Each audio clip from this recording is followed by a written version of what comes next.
গল্পের সেরা গল্পের চ্যানেলে আমার সকল শ্রোতাদের স্বাগতম। আবারও আমি আপনাদের সামনে একটি বাছাই করা গল্প নিয়ে হাজির হয়েছি। আশা করি আমার গল্প আপনাদের ভালো লাগবে। আজকে আমি নিয়ে এসেছি শীর্ষেন্দু মুখোপাধ্যায়ের সেরা 25টি ভূতের গল্পের মধ্যে একটি বাছাই করা গল্প। গল্পের নাম ইদারায় গণ্ডগোল। গায়ে একটা মাত্র ভালো জলের ইদারা। জল যেমন পরিষ্কার তেমনি সুন্দর মিষ্টি স্বাদ, আর সেই জল খেলে লোহা পর্যন্ত হজম হয়ে যায়। লোহা হজম হওয়ার কথাটা কিন্তু গল্প নয়। রামু বাজিকর সেবার গোবিন্দপুরের হাটে বাজি দেখাচ্ছিল। সে জলজান্ত পেরেক খেয়ে ফেলতো, আবার উগড়েও ফেলতো। আসলে কি আর খেত? ছোট ছোট পেরেক মুখে নিয়ে গেলার ভান করে জিভের তলায় কি গালে হাপিস করে রেখে দিত। তা রামুর আর সেদিন নেই। বয়স হয়েছে, দাঁতও কিছু পড়েছে, কিছু নড়েছে। কয়েকটা দাঁত শহর থেকে বাঁধিয়ে এনেছে, তো সেই পড়া আর নড়া, আর বাঁধানো দাঁতে তার মুখের ভিতর এখন বিস্তর ঠোকাঠুকি ও গণ্ডগোল। কোনো দাঁতের সঙ্গে কোনো দাঁতেরই বনে না। খাওয়ার সময়ে মাংসের হাড় মনে করে নিজের বাঁধানো দাঁতও চিবিয়ে ফেলেছিল রামু। সে অন্য ঘটনা থাকবে। কিন্তু এই রকম গণ্ডগোলের মুখ নিয়ে পেরেক খেতে গিয়ে ভারী মুশকিলে পড়ে গেল সেবার। পেরেক মুখে নিয়ে অভ্যেস মতো এক গ্লাস জল খেয়ে সে বক্তৃতা করছে।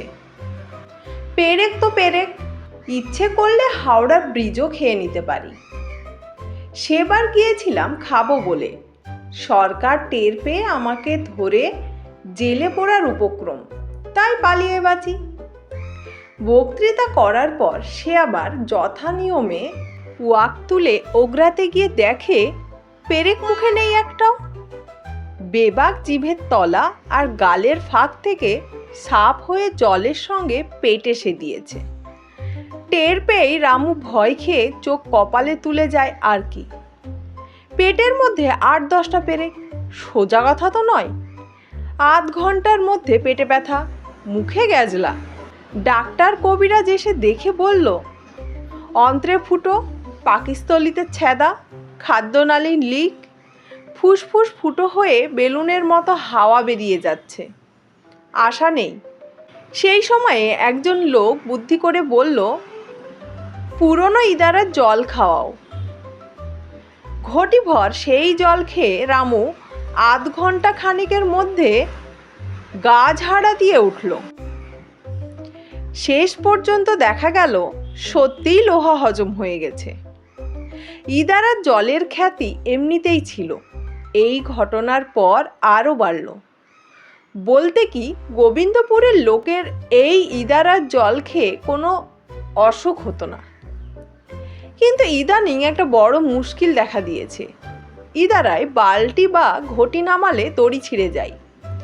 দড়ি সব সময়ে যে হেরে তাও না। অনেক সময় দেখা যায় বালতির হাতল থেকে দড়ির গিঁট কে যেন সযত্নে খুলে নিয়েছে। কিছুতেই জল তোলা যায় না। যতবার দড়ি বাঁধা বালতি নামানো হয় ততবারই এক ব্যাপার। গায়ের লোকেরা বুড়ো পুরুত মশাইয়ের কাছে গিয়ে পড়ল, ও ঠাকুর মশাই, বিহিত করুন। ঠাকুর মশাই মাথায় হাত দিয়ে বসেছিলেন। দুঃখের সঙ্গে বললেন, ভাইয়ারা, দড়ি তো দড়ি, আমি লোহার শেকলে বেঁধে বালতি নামালাম, তো সেটাও ছিঁড়ে গেল।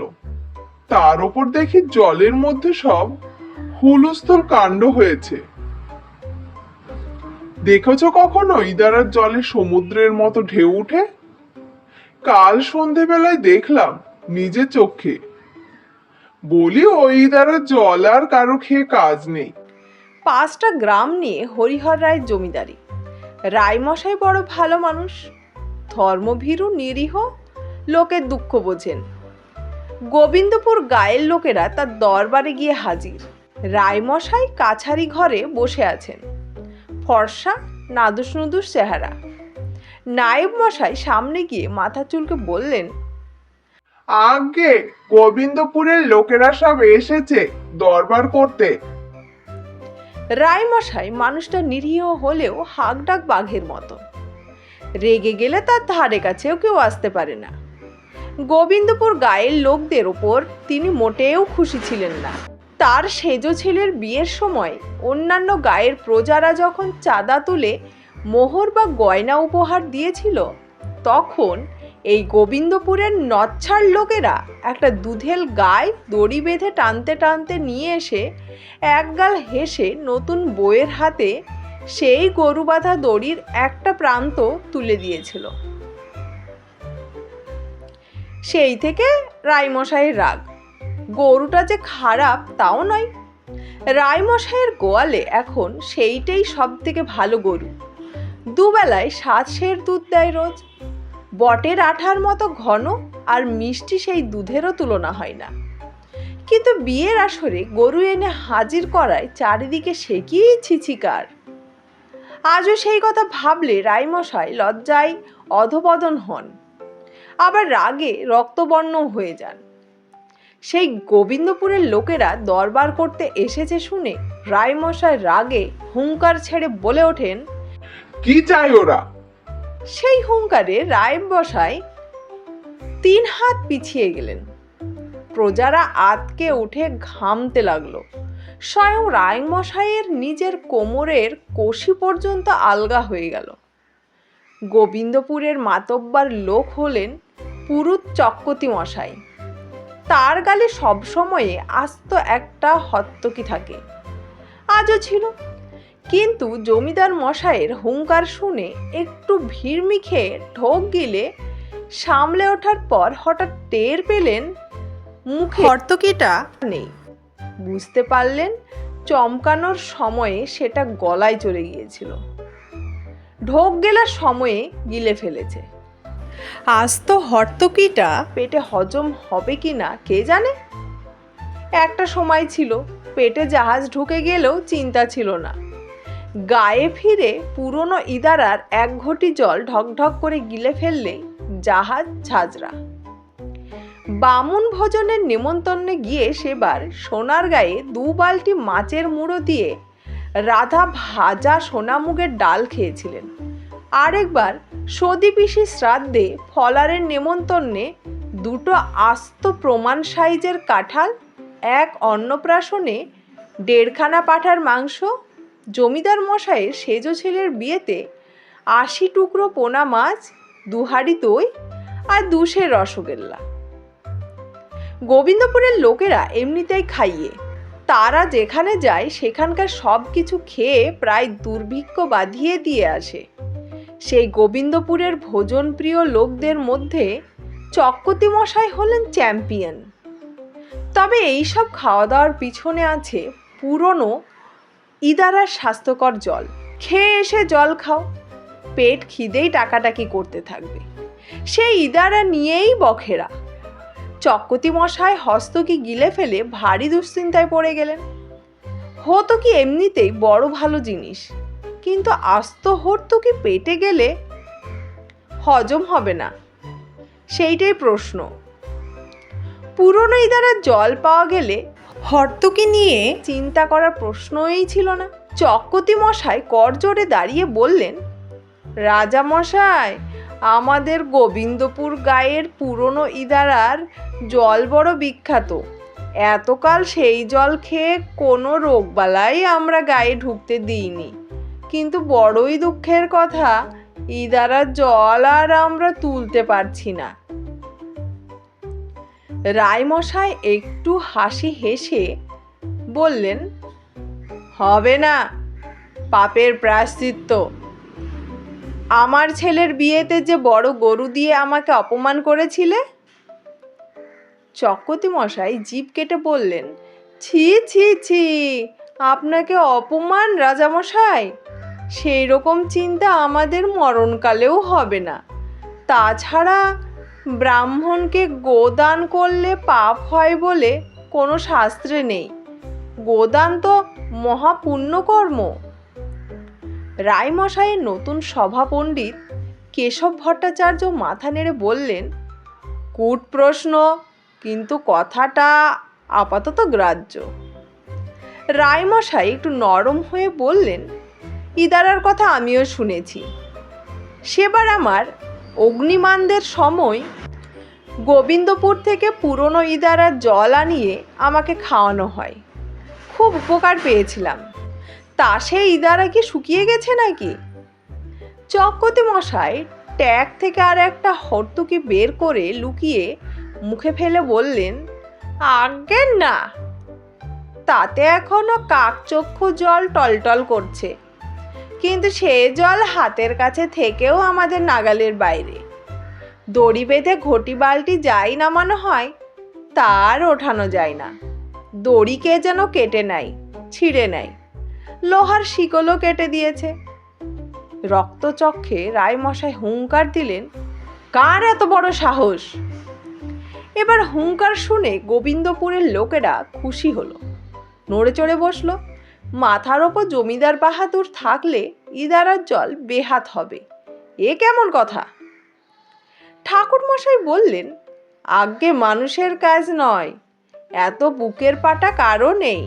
গোবিন্দপুরের লেঠেলদের কেনা চেনে, গোদের ওপর বিস্ফোরার মতো মাথার ওপর আপনিও রয়েছেন। লেঠেলদের এলেমে না কুলোলে আপনি শাসন করবেন, কিন্তু এ কাজ যারা করছেন তারা মানুষ নন, অশরীরী। গোদের ওপর বিস্ফোরার উপমা শুনে একটু রেগে উঠতে যাচ্ছিলেন, কিন্তু অশরীরীর কথা শুনেই মুহূর্তের মধ্যে কানে হাত চাপা দিয়ে ডুকরে উঠলেন রায়মশাই। ওরে বলিস না, বলিস না। সবাই তাজ্জব। নায়েব মশাই রোষ কষায়িত লোচনে গোবিন্দপুরের প্রজাদের দিকে চেয়ে বললেন, মুখ সামলে কথা বলো। চক্রবর্তী মশাই ভয়ের চোটে দ্বিতীয় হস্তকিটাও গিলে ফেলতে ফেলতে অতি কষ্টে সামাল দিলেন। রায়মশাইয়ের বড় ভূতের ভয়, পারতপক্ষে তিনিও নাম মুখেও আনেন না, শোনেনও না, কিন্তু কৌতূহলেরও তো শেষ নেই। খানিকক্ষণ কান হাতে চেপে খুব আস্তে আস্তে একটুখানি চাপা খুলে বললেন, কি যেন বলছিলি? চক্রবর্তী মশাই উৎসাহ পেয়ে বললেন, আজ্ঞে সে এক অশরীরী কাণ্ড, ভূত। বলিস না, খবরদার বলছি, বলবি না। রায়বাবু আবার কানে হাত চাপা দেন। চক্রবর্তী মশাই বোকার মতো চারিদিকে চান, সবাই এ ওর মুখে চাওয়াচাই করে। নায়েব মশাই চোপ বলে একটা প্রকাণ্ড ধমক মারেন। একটু বাদে রায়বাবু আবার কান থেকে হাতটা একটু সরিয়ে বলেন, ইদারার জলে কি যেন? চক্রবর্তী মশাই এবার একটু ভয়ে ভয়ে বললেন, আজ্ঞে সে এক সাংঘাতিক ভুতুড়ে ব্যাপার। চুপ করো, চুপ করো, রাম রাম রাম রাম বলে আবার রায়বাবুর কানে হাত। খানিক পরে আবার তিনি বড় বড় চোখ করে চেয়ে বললেন, রেখে ঢেকে বলো, আজ্ঞে বালতি ঘটি সব দড়ি তেনারা কেটে নেন, শেকল পর্যন্ত হেরেন। তাছাড়া ইদারার মধ্যে হাওয়া বয় না, বাতাসও দেয় না, তবুও তালগাছের মতো ঢেউ দেয়, জল হিলিবিলি করে ভাবে। বাবা রে বলে রায়বাবু চোখ বুজে ফেলেন। ক্রমে ক্রমে অবশ্য সবটাই রায়বাবু শুনলেন। তারপর একটা দীর্ঘশ্বাস ফেলে বললেন, দিনটাই মাটি করলি রে তোরা। নায়েব মশাই আজ রাতে আমার শোবার ঘরে 4 জন দারোয়ান মোতায়েন রাখবেন। যে আজ্ঞে। গোবিন্দপুরের প্রজারা হাত জোড় করে বলল, হুজুর আপনার ব্যবস্থা তো দারোয়ান দিয়ে করালেন, এবার আমাদের দ্বারার একটা বিলি ব্যবস্থা করুন। ইদারা বুঝিয়ে ফেলগে, ও ইদারার রাখা ঠিক হবে না। দরকার হলে আমি ইদারা বোঝানোর জন্য গো গাড়ি করে ভালো মাটি পাঠিয়ে দেব ক্ষণ। তখন শুধু গোবিন্দপুরের প্রজারাই নয়, কাছারি ঘরে সব প্রজায় হাহা করে উঠে বলে, তা হয় না হুজুর, সেই দ্বারার জল আমাদের কাছে ধন্বন্তরী, তাছাড়া জল তো নষ্ট হয়নি, পোকাও লাগেনি, কয়েকটা ভূত। রায়বাবু হুঙ্কার দিলেন, চুপ, ওর নাম মুখে আনবি না, যদি আনিস তো মাটিতে পুঁতে ফেলবো।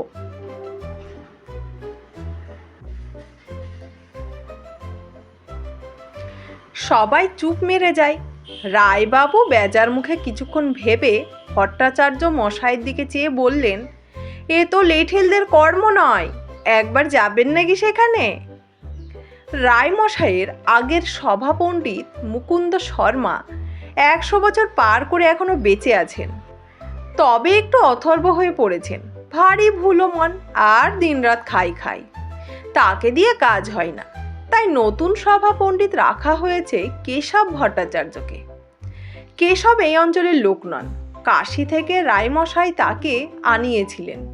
তার ক্ষমতা বা পাণ্ডিত্য কতদূর তার পরীক্ষা এখনো হয়নি, তবে লোকটিকে দেখলে কেমন শ্রদ্ধা হয়।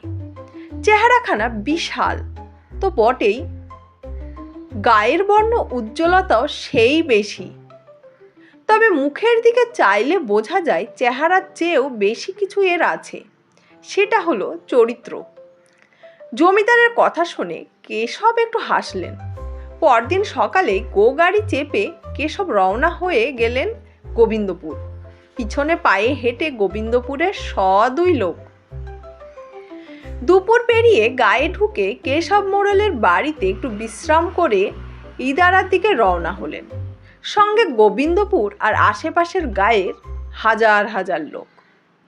ভারী সুন্দর একটা জায়গায় ইদারাটি খোঁড়া হয়েছিল, চারিদিকে কলকে ফুল আর ঝুমকো জবার কুঞ্জবন, একটা বিশাল পিপুল গাছ ছায়া দিচ্ছে। ইদারার চারধারে বড় বড় ঘাসের বন, পাখি রাখছে, প্রজাপতিও উঠছে।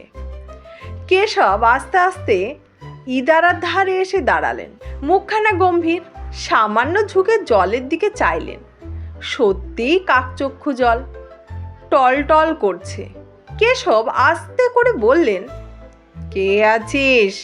উঠে আয়, নইলে থুতু ফেলবো। এই কথায় কি হলো কে জানে, ইদারার মধ্যে হঠাৎ হুলস্থুল পড়ে গেল।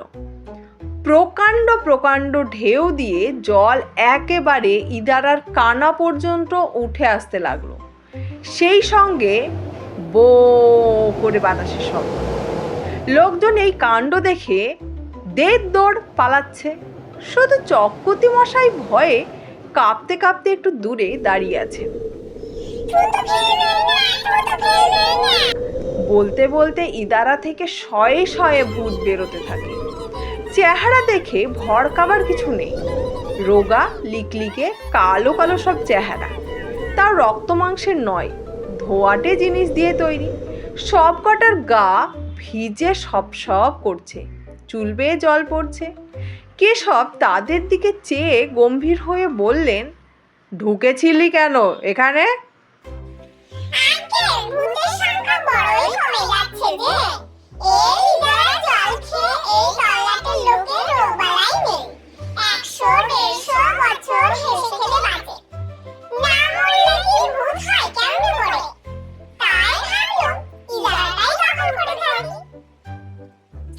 বলে ভূতেরা মাথা চুলকায়। কেশব বললেন, অতি কূট প্রশ্ন, কিন্তু কথাটা আপাতগ্রাহ্য। ভূতেরা আশকারা পেয়ে বলে, ওই যে চক্রবর্তী মশাই দাঁড়িয়ে রয়েছেন, ওরই বয়স 120 বছর, বিশ্বাস না হয় জিজ্ঞেস করুন ওকে। কেশব অবাক চোখে চক্রবর্তীর দিকে তাকিয়ে বলেন, বলে কি এরা মশাই, সত্যি নাকি? এক হাতে ধরা পইতে আর অন্য হাতের আঙুলে গায়ত্রী জপ করে ধরে রেখে চক্রবর্তী আমতা আমতা করে বলেন, তা ঠিক স্মরণ নেই। কূট প্রশ্ন, কিন্তু আপাতগ্রাহ্য, কেশব বললেন। ঠিক এই সময় চক্রবর্তীর মাথায়ও ভারী কূট একটা কথা এলো। তিনি ফস করে বললেন, ভূতেরা কি মরে? কেশব চিন্তিতভাবে বললেন, সেটাও কূট প্রশ্ন। চক্রবর্তী সঙ্গে সঙ্গে বললেন, কিন্তু আপাতগ্রাহ্য। ভূত যদি নাই মরে তবে সেটাও ভালো দেখায় না। স্বয়ং মাইকেল বলে গেছেন, জন্মিলে মরিতে হবে, অমর কে কথা কবে। ভূতেরা কাউমাউ করে বলে উঠল, তা সে আমরা কি করব? আমাদের হার্ট ফেল হয় না, ম্যালেরিয়া হয় না, ওলা ওঠা সান্নিপাতিকও হয় না, সন্ন্যাস রোগও হয় না, তাহলে মরবো কিসে? দোষটা কি আমাদের? চক্কতি সাহসে ভর করে বলেন, তাহলে দোষ তো আমাদেরও নয় বাবা সকল। কেশব বললেন, অতি কূট প্রশ্ন। চক্কতি বললেন, কিন্তু আপাতগ্রাহ্য। সব আছে ছন্ন ছাড়া বিদঘুটে ভেজা ভূত চারিদিকে দাঁড়িয়ে খুব উৎকণ্ঠার সঙ্গে কেশবের দিকে তাকিয়ে আছে। কি রায় দেন কেশব? একটা বুড়ো ভূত কেঁদে উঠে বলল, ঠাকুর মশাই, জলে ভেজানো ভাত যেমন পান্তা ভাত, তেমনি দিনরাত জলের মধ্যে থেকে থেকে আমরা পান্তা ভূত হয়ে গেছি। ভূতের সংখ্যা বাড়ানোর জন্য এত কষ্ট করলো, সেই কষ্ট বৃথা যেতে দেবেন না। এও অতিকূট প্রশ্ন, কেশব বললেন। কিন্তু চক্কতি মশাই এবার বললেন, আপাতগ্রাহ্য বললেন না? সাহসে ভর করে বললেন, তাহলে ভূতেরও মৃত্যুর নিদান থাকা চাই। না যদি হয় তবে আমিও ইদারার মধ্যে থুতু ফেলবো। আর তারই বা কি দরকার? এক্ষুনি আমি সব ভূত বাবা সকলের গায়েই থুতু ফেলছি। চক্কতি মশাই বুঝে গেছেন থুতুকে ভূতদের ভারী ভয়। বলার সঙ্গে সঙ্গে ভূতেরা আঁতকে উঠে 10 হাত পিছিয়ে চেঁচাতে থাকে,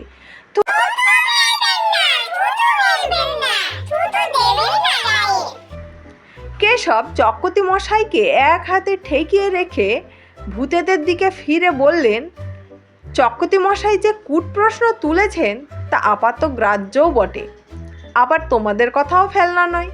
কিন্তু যুক্তি প্রয়োগ করলে দেখা যায় যে ভূত কখনোই মরে না। সুতরাং ভূত খরচ হয় না, কেবল জমা হয়। অন্যদিকে মানুষ 200 বছর বাঁচলেও একদিন ঠিকই মরবে। সুতরাং মানুষ খরচ হয়, তাই তোমাদের যুক্তি টেকে না। ভূতেরা কাউমাও করে বলতে থাকে। কেশব দৃঢ় স্বরে বললেন, তা হয় না। ঘটি বাটি যা সব কুয়োর জলে ডুবেছে সমস্ত তুলে দাও, তারপর ইদারা ছাড়ো, নইলে চক্কতি মশাই আর আমি দুজনে মিলে ঝাপাঝাপ ভূতেরা ইদারায় লাফিয়ে নেমে ঠন ঠন ঘটি বালতি তুলতে লাগলো। মুহূর্তের মধ্যে ঘটি বালতির পাহাড় জমে গেল ইদারার চারপাশে। পুরনো ইদারায় এরপর আর ভূতের আস্তানা রইল না। ভেজা ভূতেরা গোবিন্দপুরের মাঠে রোদে পড়ে থেকে কদিন ধরে গায়ের জল শুকিয়ে নিল। শুকিয়ে আরও চিমড়ে মেরে গেল। এত রোগা হয়ে গেল যে তারা গায়ের ছেলেপুলেরাও আর তাদের দেখে ভয় পেত না। ধন্যবাদ। গল্পটি এখানে শেষ হলো। গল্পটি যদি ভালো লাগে তাহলে অবশ্যই আমাদের এই চ্যানেলটিকে লাইক করবেন এবং শেয়ার করে বন্ধুদের মধ্যে ভাগাভাগি করে নেবেন। সাবস্ক্রাইব করে আমাদের পাশে থাকবেন।